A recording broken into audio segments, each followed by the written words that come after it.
Hello friends, very very good morning. Welcome to study Niketan. Study Niketan में आज हम करेंगे मई के लास्ट डे यानी 31 मई 2020 के बेस्ट करंट अफेयर।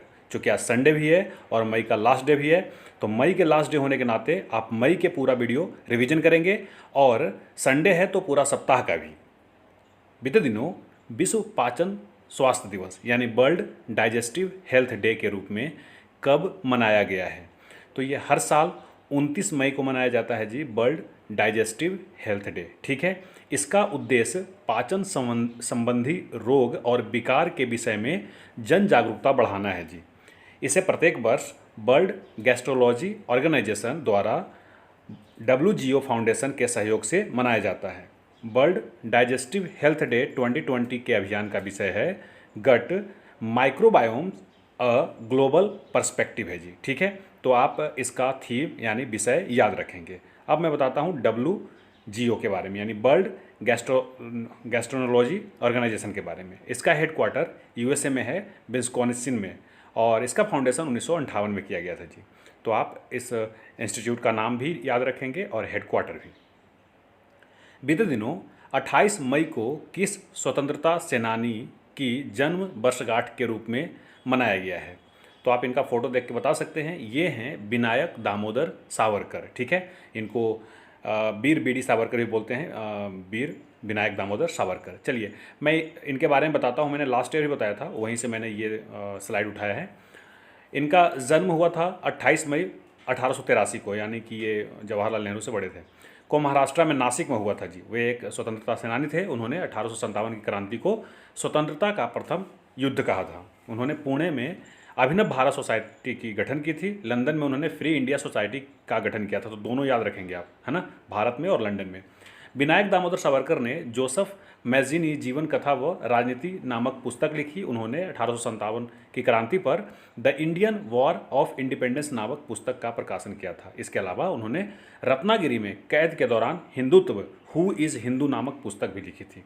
उन्होंने 1837 से 43 के बीच विश्व हिंदू महासभा के अध्यक्ष रहे थे। इनके नाम पर अंडमान निकोबार में पोर्ट ब्लेयर हवाई अड्डे का नाम रखा गया है जी, वीर सावरकर हवाई अड्डा। बीते दिनों हिंदी पत्रकारिता दिवस यानी हिंदी जर्नलिज्म डे के रूप में कब मनाया गया है? तो वंस अगेन ये मनाया गया 30 मई को। ठीक है, ये हर साल 30 मई को मनाया जाता है जी। और मैं बता देता हूँ, भारत में पत्रकारिता का आगाज़ तो 1780 में हुआ था, लेकिन हिंदी पत्रकारिता की शुरुआत 1826 में हुआ था।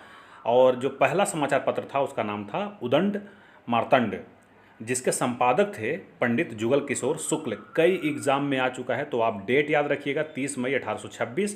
पंडित जुगल किशोर शुक्ल इसके क्या थे? संपादक थे। किस राज्य के पूर्व मुख्यमंत्री अजीत जोगी का 29 मई 2020 को 74 वर्ष की आयु में दिल का दौरा पड़ने से निधन हो गया है? तो इनका फोटो देखिए, यही है अजीत जोगी, और ये छत्तीसगढ़ के पहले मुख्यमंत्री थे जी। अजीत प्रमोद कुमार योगी का जन्म 19 अप्रैल 1946 को हुआ था, जब वो छत्तीसगढ़ राज्य बना था 1 नवंबर 2000 को। तब फिर 2000 से 2003 तक वहाँ के वो मुख्यमंत्री रहे थे जी। छत्तीसगढ़ के मुख्यमंत्री, वर्तमान मुख्यमंत्री भूपेश बघेल हैं। सुश्री अनुसुईया उइके छत्तीसगढ़ के राज्यपाल हैं जी। ये पहले एडमिनिस्ट्रेशन में थे, मतलब ये कलेक्टर भी रह चुके हैं। IAS थे ये। 81 से 85 के दौरान ये इंदौर में डिस्ट्रिक्ट कलेक्टर रहे थे। बीते दिनों किस राज्य ने प्रवासी श्रमिकों की सहायता के लिए रोजगार सेतु योजना लॉन्च की है? तो ये राज्य मध्य प्रदेश है जी। मध्य प्रदेश सरकार ने रोजगार सेतु योजना लॉन्च किया है। रोजगार सेतु योजना उन प्रवासी श्रमिकों को रोजगार प्रदान करेगी जो अपने घरों में लौट आए हैं। इसके साथ ही मध्य प्रदेश सरकार ने स्वामित्व योजना को लागू करने की योजना बना रही है। प्रधानमंत्री मोदी ने 2020 में पंचायती राज दिवस के दौरान स्वामित्व योजना लॉन्च किया था। स्वामित्व का पूरा नाम था जी survey of village and mapping with improvised technology in village area. तो आप याद रखिएगा ये। बीते दिनों किस IT प्रमुख कंपनी ने थियरी डेलापोर्ट को अपने नए मुख्य कार्यकारी अधिकारी यानी चीफ एग्जीक्यूटिव ऑफिसर CEO और प्रबंध निदेशक यानी मैनेजिंग डायरेक्टर MD के रूप में नियुक्त किया है? तो आप इनका फोटो देखिए, ये विप्रो ने किया है जी। वह विप्रो के वर्तमान CEO और MD अबिदाली नीमचवाला के स्थान लेंगे, जो 1 जून 2020 को रिटायर हो जाएंगे जी। थियरी डेलापोर्ट 6 जुलाई 2020 को अपना कार्यभार संभाल लेंगे। चलिए मैं विप्रो के बारे में बता देता हूँ। विप्रो का पूरा नाम हालांकि बहुत इंपॉर्टेंट नहीं है, western India palm refinery oil limited इसका पूरा नाम था शुरू में। हालांकि पूरा नाम पूछेगा इसकी ज़रूरी नहीं है। वैसे SCL का पूछ चुका है जी, है ना, तो आपको पता होना चाहिए ना। वैसे MRF के भी पूछा है, आप MRF के बताइए क्या पूरा नाम है। विप्रो का फाउंडेशन 29 दिसंबर 1945 को हुआ था मोहम्मद प्रेम जी के द्वारा। हेडक्वार्टर बेंगलोर में है। ऋषभ प्रेम जी इसके चेयरमैन हैं जी। MD CEO अब तो यही बन गए हैं। चलिए, तो आप याद रखेंगे। बीते दिनों किसके द्वारा अस्थाई खाता संख्या, जिसको बोलते हैं परमानेंट अकाउंट नंबर, इसी को पैन बोलते हैं, है ना, के तत्काल आवंटन की सुविधा का शुभारंभ औपचारिक रूप से किया है? तो ये निर्मला सीतारमण जी हैं। आप इनका फोटो देखिए। इस सुविधा का लाभ वे पैन आवेदक उठा सकेंगे जिनके पास वैध आधार नंबर होने के साथ साथ जिनका मोबाइल नंबर आधार के साथ पंजीकृत है। ठीक है। इस नई सुविधा के लॉन्च होने के बाद आवंटन प्रक्रिया अब कागज रहित मतलब पेपरलेस हो गई है और आवेदकों को इलेक्ट्रॉनिक पैन पैन निःशुल्क जारी किया जाएगा। पहले पैसे लगते थे। बीते दिनों किस राज्य के मुख्यमंत्री ने राज्य में वापस लौटकर आने वाले प्रवासियों के लिए मुख्यमंत्री स्वरोजगार योजना का शुभारंभ किया है? तो ये मुख्यमंत्री स्वराज रोजगार योजना है जी, उत्तराखंड के। ठीक है ना।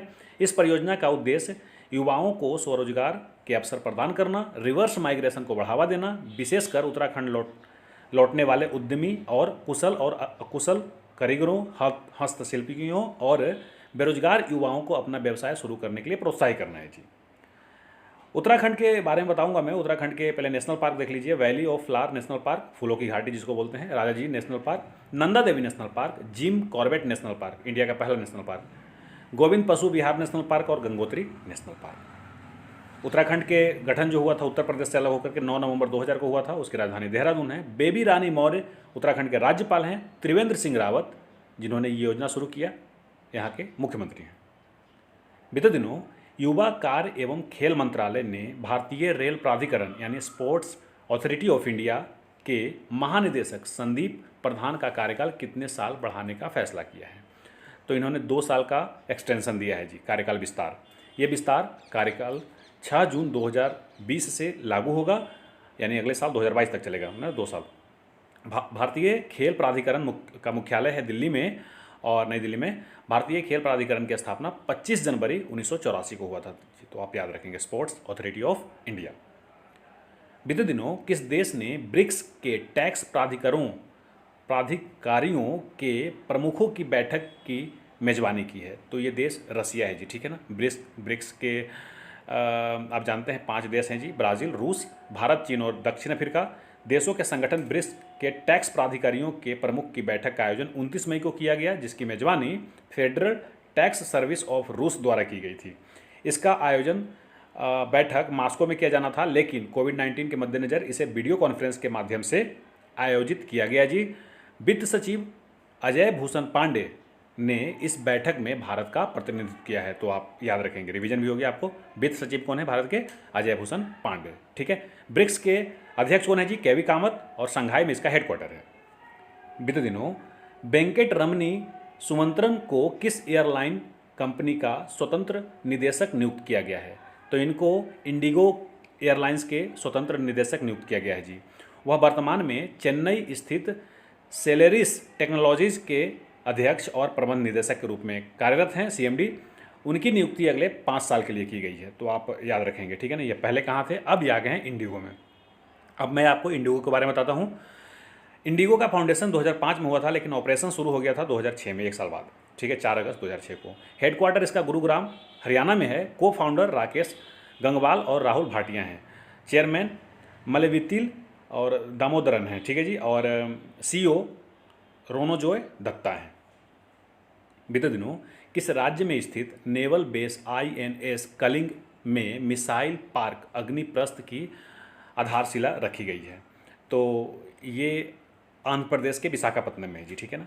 मिसाइल पार्क अग्निप्रस्थ का निर्माण पूरा होने के बाद इसे INS कलिंग के उन सभी अधिकारियों, नाविकों और सहायक कर्मचारियों को समर्पित किया जाएगा जिन्होंने वर्ष 1981 में इसके स्थापना के बाद से INC के इस ऑप्स सपोर्ट बेस में अपनी सेवाएं प्रदान की है। ठीक है। इंडियन नेवी के प्रमुख कौन है जी? करमबीर सिंह। ठीक है। पहले सुनील लांबा थे। चलिए, आज के लिए इतना ही। अब हम जवाब लेते हैं सवाल 402 के। बीते दिनों किसने अपनी नई पुस्तक द इकोबॉग का ऑनलाइन विमोचन किया है? तो ये जेके रॉलिंग है। आपने सही आंसर किया है जी सुनील जी। ऐसे आंसर करते रहिए, थोड़ा डिटेल में कीजिए।